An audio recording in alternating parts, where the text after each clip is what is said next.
केन्द्र शिक्षा मंत्री धर्मेन्द्र प्रधान 57तम जन्मदिवस पालित होइछि। एही परिप्रेक्षी कटक रे जन्मदिवस को आडंबर सहकारे पालित करिसेंति शहरवासी।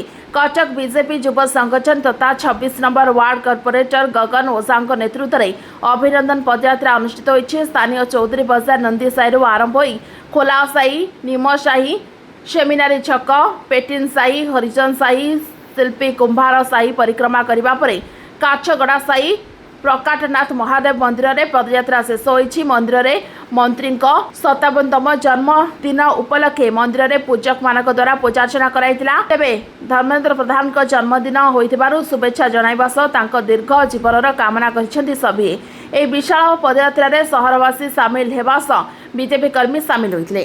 गगन ओझा कॉर्पोरेटर वार्ड नंबर 26। आज्ञा आज कटक सहर कोण अनुकोणरू आसीथिबा मातृतुल्य माँ भौणी माने, युव समाज, छात्र समाज एवं कटक सहर बहु मुरबी एवं प्रत्येक युवक मानक भद्र आज गोटे ऊर्जा जारी रही है। आम समस्त प्रिय केंद्र मंत्री श्री धर्मेन्द्र प्रधान आज 57तम जन्मदिन। तो से आज एक पद शोभा यात्रा, एक वर्णाढ़ शोभा यात्रा आमर झोला साही चौधरी बजार आरंभ होता है। आम झोला साही, निमसाही, हरिजन साही, सेमिनारी छक, पेटिन साही दे शिल्पी कुंभार साही जाइलु।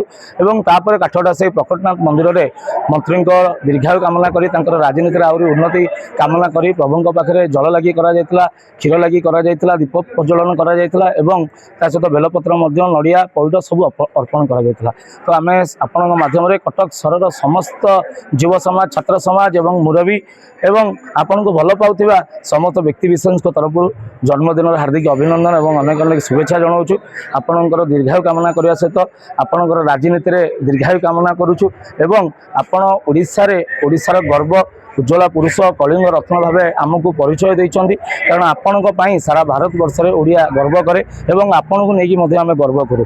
तो से भल पाइबा आज आप देखिथे शह शह संख्यार विराट बड़ वर्णाढ़ शोभा यात्रा शह शह संख्यार लोक आज ये पदयात्रा सामिल थे और समस्ते स्वेच्छाकृत भाव में जोग देते और समस्त मन में गोटे जिनस कि धर्मेन्द्र प्रधान को अभिनंदन जनाइबार और आम समस्ते पुनर्बार जन्मदिन अनेक अनेक शुभेच्छा और अभिनंदन जनाइबु। कचक महेश पात्र रिपोर्ट, ओटी लाइव।